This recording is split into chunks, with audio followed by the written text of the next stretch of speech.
বাইরে যাবে না গো, না না ভালো লাগছে না, ঘরে ছাদে উপরে চলো। ছাদে গিয়ে চলে যাবে। হ্যালো বন্ধুরা, কেমন আছো সবাই? আশা করি সবাই খুব ভালো আছো। তো বন্ধুরা, আমি ইমরান এবং তোমরা দেখছো স্টোরি উইথ ইমরান। তো বন্ধুরা, কিছুদিন থেকে শুধু একটাই নিউজ শোনা যাচ্ছে চারিদিকে, যে শফিককে নাকি জেল থেকে ছেড়ে দিয়েছে। হ্যাঁ বন্ধুরা, চারিদিকে শুধু একটাই নিউজ দেখা যাচ্ছে, শফিককে জেল থেকে ছেড়ে দিয়েছে। কিন্তু সেটা একদমই ভুল, একদমই গুজব। সে ভিডিও হলো একদমই ফেক। হ্যাঁ, তো তোমরা আগে বলেছিলাম যে গুজবে কান দিও না, কারণ শফিককে এখন পর্যন্ত জেল থেকে ছাড়েনি। তবে হ্যাঁ, গতকালকে শফিক এবং শফিকের শ্বশুরবাড়ি মানে দুই পক্ষ থেকে একটা মীমাংসা হয়েছে এবং খুব তাড়াতাড়ি শফিককে জেল থেকে ছেড়ে দিবে। কিন্তু তাদের মধ্যে কি মীমাংসা হয়েছে এবং শফিককে জেল থেকে কবে ছাড়বে, এই ভিডিওতে সেটা আলোচনা করব। তো তোমরা যারা চ্যানেলটাকে এখন পর্যন্ত সাবস্ক্রাইব করে রাখোনি, তারা চ্যানেলটাকে সাবস্ক্রাইব করে ভিডিওটা শেষ পর্যন্ত দেখতে থাকো। তো চলো এবার মূল ভিডিওতে যাই। তো গাইজ, তোমরা নিশ্চয়ই জানো যে শফিককে কেন জেলে রাখা হয়েছে এবং শফিকের নামে কি কেস দেওয়া হয়েছে। আসলে বন্ধুরা, শফিকের নামে যে কেসটা দেওয়া হয়েছে সেটা কিন্তু টাকা দিয়ে ঠিক হবে না, মানে শফিককে কিন্তু টাকা দিয়ে ছাড়ানো সম্ভব নয়। তাই আমি আগে দুই পক্ষকে বলেছিলাম যে তোমরা একটা মীমাংসা করো এবং যাতে শফিককে তাড়াতাড়ি ছেড়ে দেয়। তবে ফাইনালি গাইজ, দুই পক্ষ থেকে একটা মীমাংসা হয়েছে এবং শফিককে খুব তাড়াতাড়ি ছেড়ে দিবে। হ্যাঁ বন্ধুরা, আর সেটা সম্ভব হয়েছে একমাত্র পল্লিগ্রাম টিভি চ্যানেলের মালিক রবিউলের জন্য। আসলে বন্ধুরা, গতকালকে রবিউল এবং শফিকের বাবা তারার বাড়ি যায়, মানে শফিকের শ্বশুর বাড়ি যায়, এবং সেখানে গিয়ে শফিকের আব্বা ভুল স্বীকার করে। হ্যাঁ বন্ধুরা, ভুল স্বীকার করে।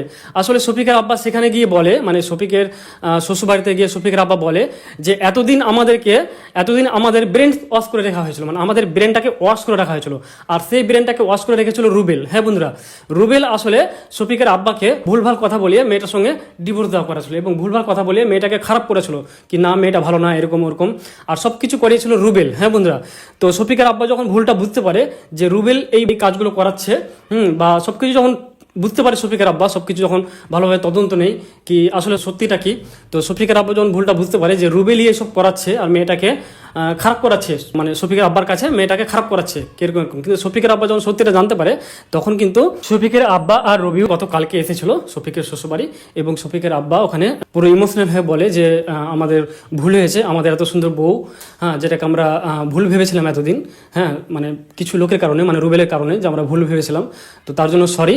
আর আমরা চাই যে তারা আর শফিক এক হয়ে যাক এবং তারাকে আমরা আমাদের বাড়ি বউ করে নিয়ে যাব, এই কথাটাই বলে বন্ধুরা। তবে বন্ধুরা, ফাইনালি শফিককে 15 তারিখ জামিন করবে। হ্যাঁ বন্ধুরা, সামনে 15 জুলাই শফিককে জামিন করে দিবে। হ্যাঁ বন্ধুরা, আর শফিক যখনই জামিন হয়ে বাড়ি আসবে, সর্বপ্রথম কিন্তু শফিক তারাকে বউ বানিয়ে বাড়ি নিয়ে যাবে। হ্যাঁ বন্ধুরা, তো আসলে বন্ধুরা, যে এতদিন তো শফিকের আব্বার ব্রেন ওয়াশ করে রেখেছিল রুবেল, তো এখন যেহেতু ভুলটা বুঝতে পেরেছে শফিকের আব্বা, শফিক জেল থেকে ছুটা পড়ে শফিক তারাকে বউ বানিয়ে বাড়ি নিয়ে যাবে। তো এখানে অসংখ্য ধন্যবাদ পল্লিগ্রাম টিভি চ্যানেলের মালিক রবিউলকে, কারণ আজকে যে এত কিছু হচ্ছে বা শফিক যে জেল থেকে ছাড়া পাচ্ছে, সেটা কিন্তু একমাত্র পল্লিগ্রাম টিভি চ্যানেলের মালিক রবিউলের জন্য। তো দেখো, যতই হোক না কেন, রবিউল কিন্তু শেষ সময়ে রবিউল কিন্তু হেল্প করলো।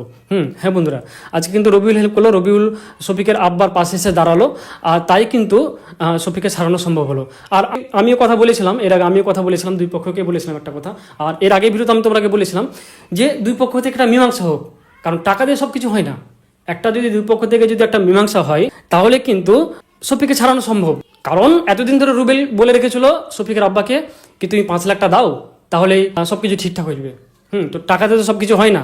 আর ওই নিজে বলেছিল যে টাকা দাও সবকিছু ঠিক হয়ে যাবে, আর ওই আবার দূরে সরে আছে, পালিয়ে আছে। তো বুঝতে পারছো বন্ধুরা, যে মানুষটা শফিকের আব্বার ব্রেন ওয়াশ করে রেখেছে, শফিকের আব্বাকে ভুলভাল কথা বুঝে রেখেছে, সেই কিন্তু এখন দূরে সরে পালিয়ে আছে।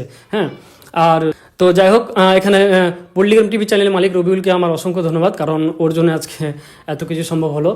ও যদি শফিকের আবার পাশে না দাঁড়াতো, তাহলে কিন্তু শফিককে ছাড়ানো সম্ভব ছিল না। তো দুজনেই আবার এক হয়ে গেল, মানে শফিক আর তারা আবার এক হয়ে গেল।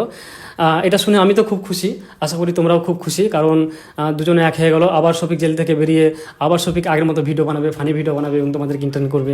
তো যাই হোক বন্ধুরা, রুবেল আমার বিষয়ে অনেক উল্টাপাল্টা কথা বলেছে। হ্যাঁ, তো আমি কিন্তু রুবেলের বিষয়ে কখনো উল্টাপাল্টা কথা বলিনি। হ্যাঁ, কারণ ওর বিষয়ে আমি সব কিছু জানি, কিন্তু তারপরে আমি কাউকে কাউকে খারাপ করতে চাইনি সোশ্যাল মিডিয়াতে, কারণ আমি ভাবলাম যে সেটা পার্সোনাল ব্যাপার, কারণ আমি কারো পার্সোনাল ব্যাপারে আমি সোশ্যাল মিডিয়াতে আনতে চাইনি, সেটা ভিতরে ছিল। কিন্তু যেহেতু রুবেল আমাকে নিয়ে অনেক উল্টাপাল্টা কথা বলছে, আর আমাকে নিয়ে যেহেতু আমাকে খারাপ করার চেষ্টা করছে সোশ্যাল মিডিয়াতে, তো আমি এবার সত্যিটা বলবো। তো বন্ধুরা, রুবেল কি করেছে আর কি না করেছে আমি এখন পর্যন্ত মুখ খুলিনি, এতদিন কিছু বলিনি ওর সম্পর্কে, কারণ যেহেতু আমাকে শফিক সবকিছু বলতে মানা করেছিল। কিন্তু যেহেতু ও আমাকে নিয়ে মিথ্যা কথা বলছে, অনেক উল্টাপাল্টা কথা বলছে, তো আমি নেক্সট ভিডিওতে একদম প্রমাণ সহ ভিডিও বানাবো রুবেলকে নিয়ে। তো তোমরা সেই ভিডিওগুলো দেখো, আর সেই ভিডিওগুলো দেখে তোমরা বিচার করো, কারণ একতরফা ভিডিও দেখে তোমরা ওর কথাগুলো বিশ্বাস করি না। কারণ আমিও কি বলছি, আমার কথাও শুনো, আমার কথা শোনার পর তোমরা বিচার করবে যে কোনটা সঠিক আর কোনটা সঠিক নয়। তো বন্ধুরা, আজকে এই পর্যন্ত। সকলে ভালো থেকো, সুস্থ থেকো, বাই বাই।